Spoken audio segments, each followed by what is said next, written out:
Welcome to the CTA Podcast. Join us as we critically examine the ideological capture of the psychotherapy field. Here we discuss better, common humanity proposals for a fairer society. Our discussions are thought-provoking, and our guests are from diverse backgrounds, bringing unique perspectives to the table. This is the CTA Podcast with your hosts, Jaco and Christine Sefein.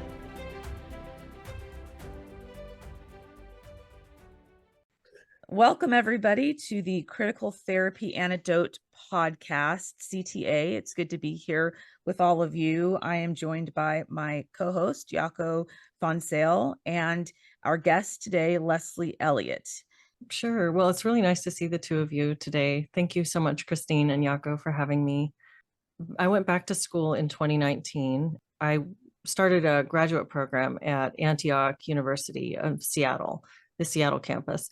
And it was a clinical mental health counseling program. At first, I was struck right away by some aspects of the engagement that were different to me from what I'd experienced previously in university and in law school, like the giving of pronouns, the requesting of gender pronouns, third person gender pronouns in introductions was really strange to me.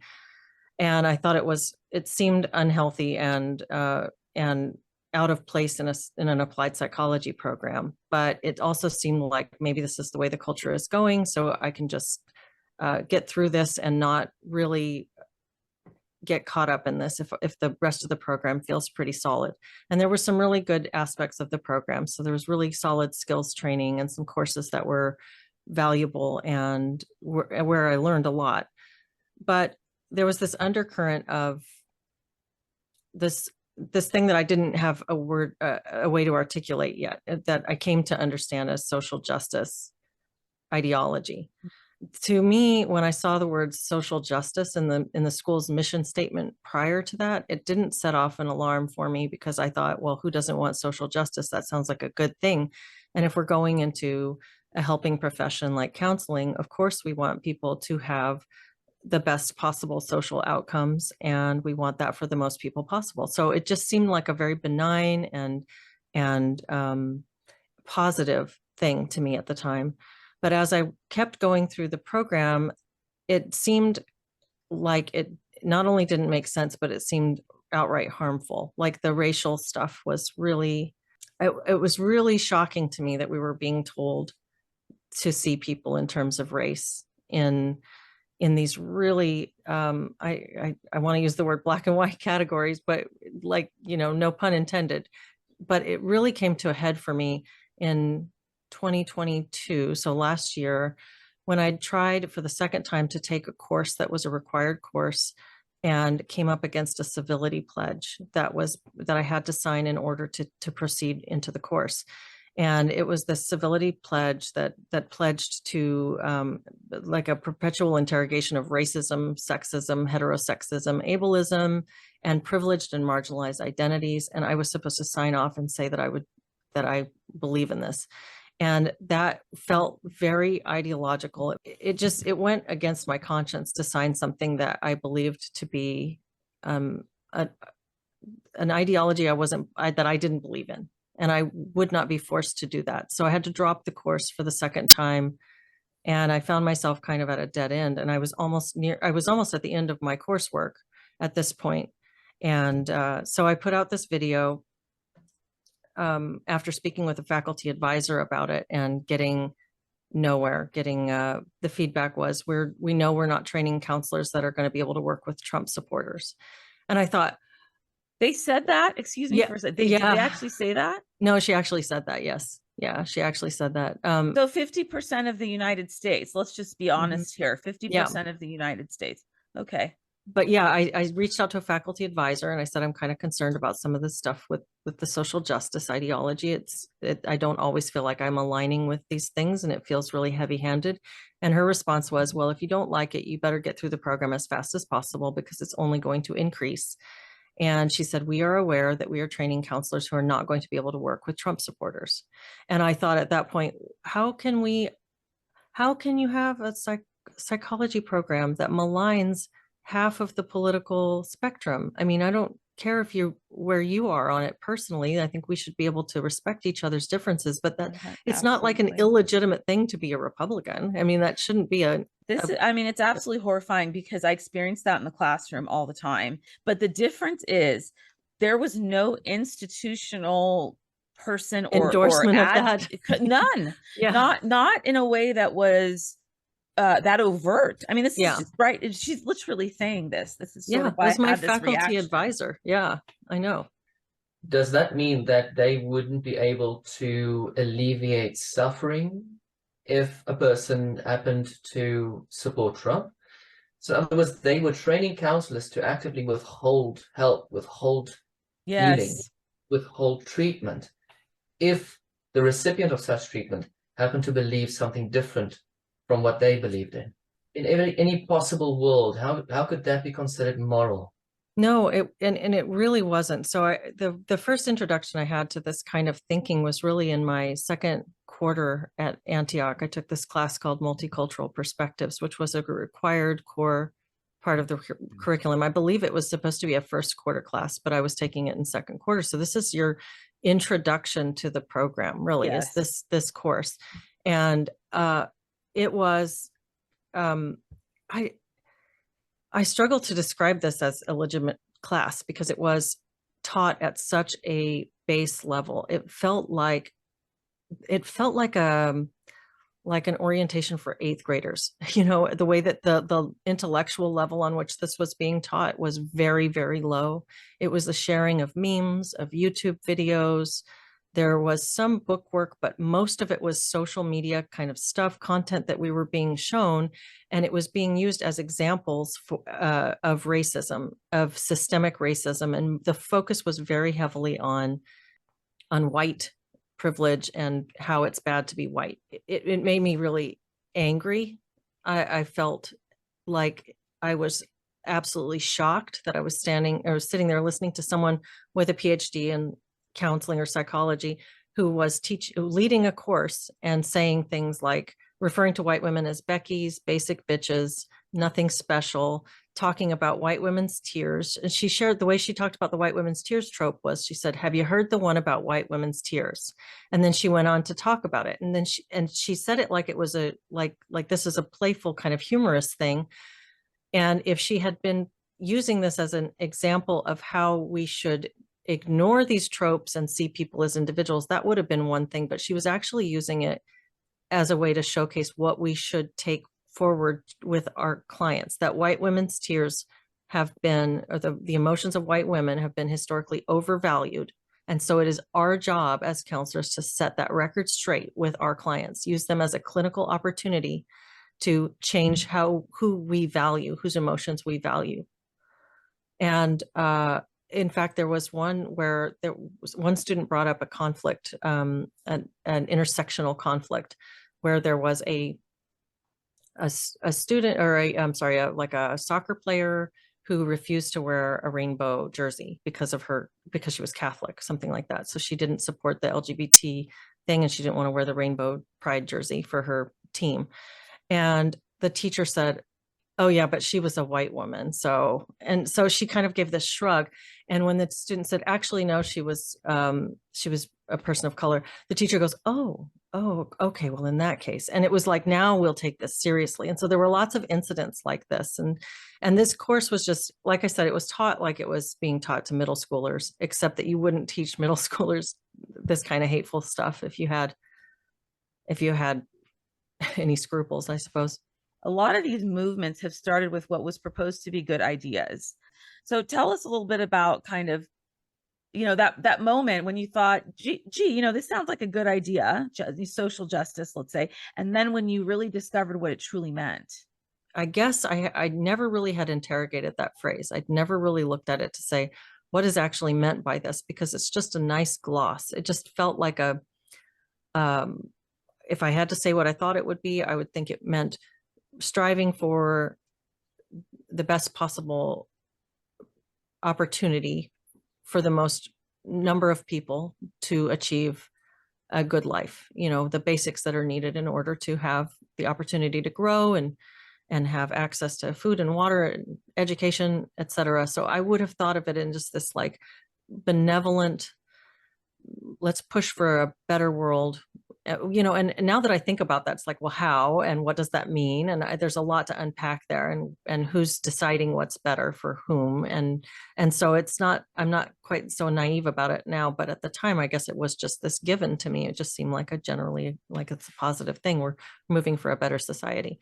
What I came to understand it to mean instead is I understand now that it's part of critical social justice ideology, which is its own thing. It's not a vague, benevolent phrase. It's actually a set of ideas that seek to level the playing field, so to speak, and sort of bring everybody down to the lowest common denominator, and to engage people in a perpetual interrogation of social dynamics where they're seeking opportunities for resentment and places to resent self or others for any perceived social advantage. So it's an elimination of social advantages is what really social justice ideology represents. And so that's been the arc of my understanding of it. And this reductive ideology is the opposite of the stuff that I was being taught previously.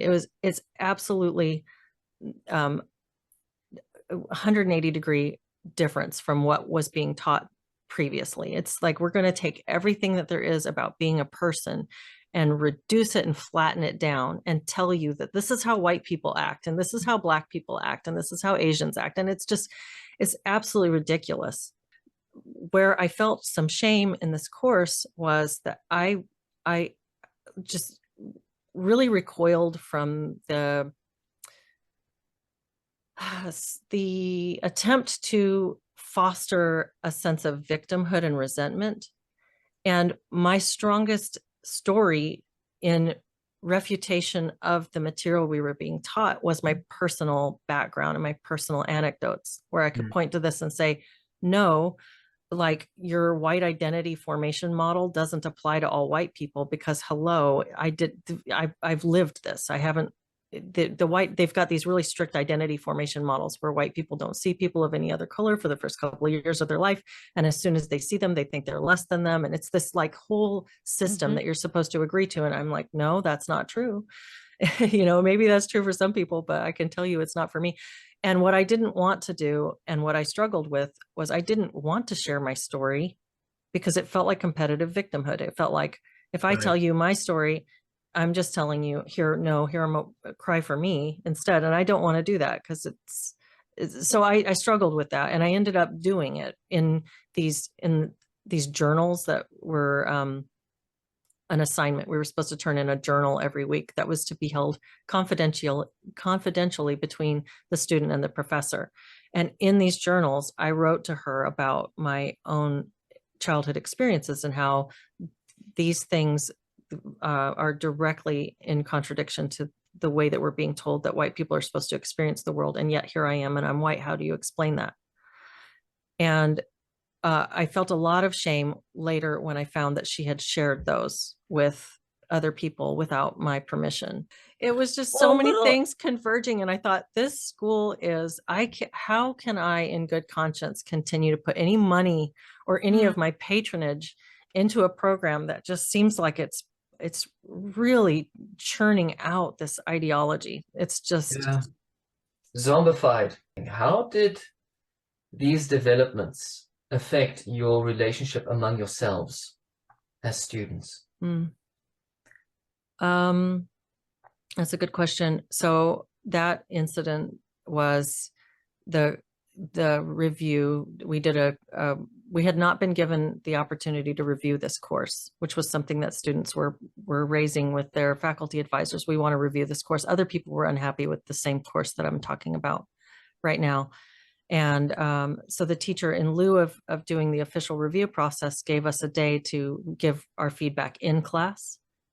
And when I was giving my feedback in class, I said I thought that we had stayed on the surface of a lot of these issues, and that I thought it was important for us to address multiculturalism and to address issues of race and racial tension. But I felt the way that it had been done in this course was almost to present a caricature. And I thought we should have gone deeper and had deeper discussions about these issues, to which the teacher, she began to cry and told me that she hadn't been able to provide a safe space. And that's why she had used her own emotional labor to provide. So she used that phrase, the safe space phrase, the emotional labor phrase, and she stood in front of the class in tears after I gave my feedback. And did she shed white woman tears?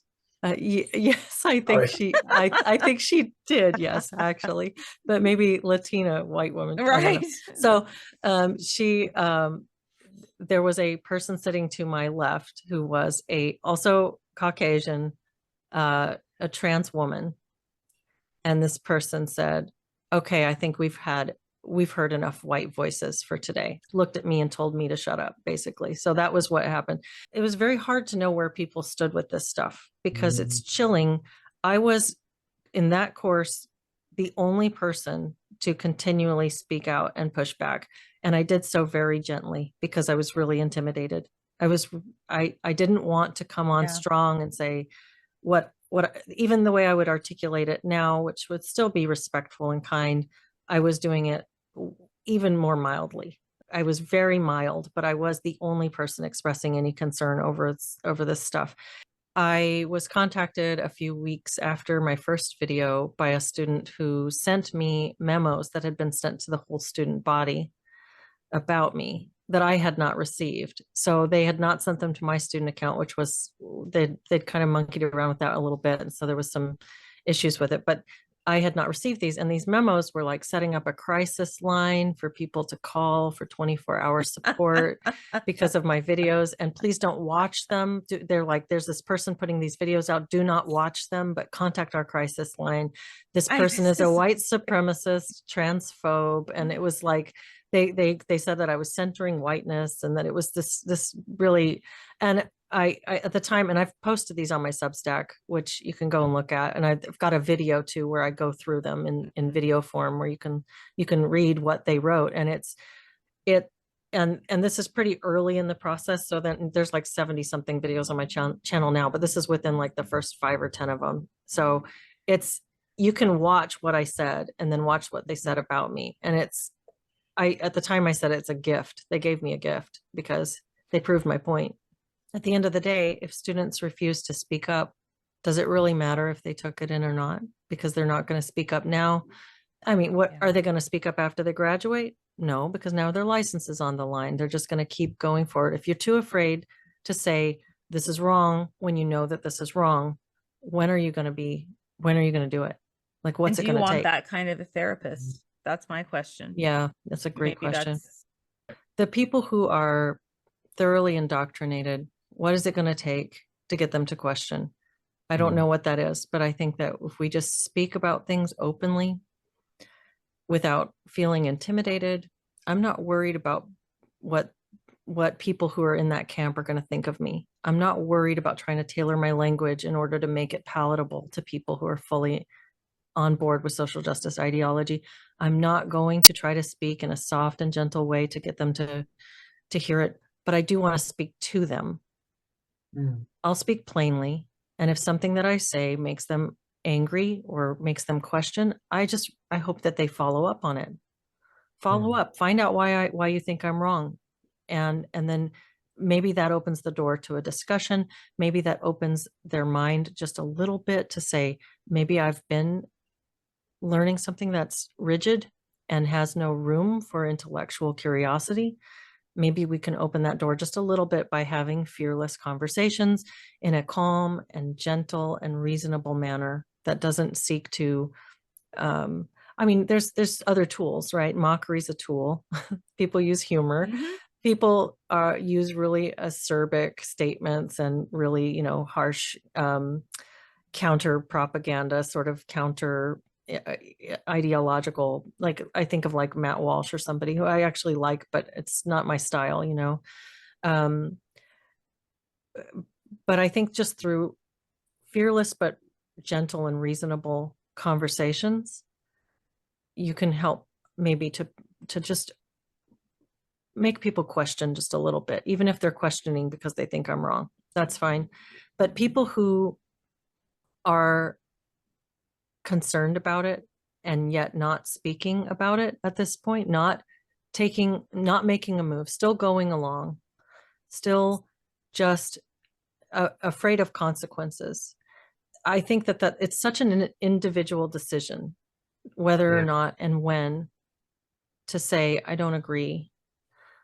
But are you doing yourself any favors by kicking the can down the road? And what are you winning for yourself with your silence? What are you saving? What are you preserving?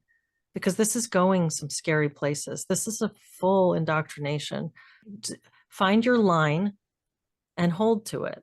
Even if you feel silly for doing it because everybody around you says, what's the big deal? It's just a pronoun. What's the big deal?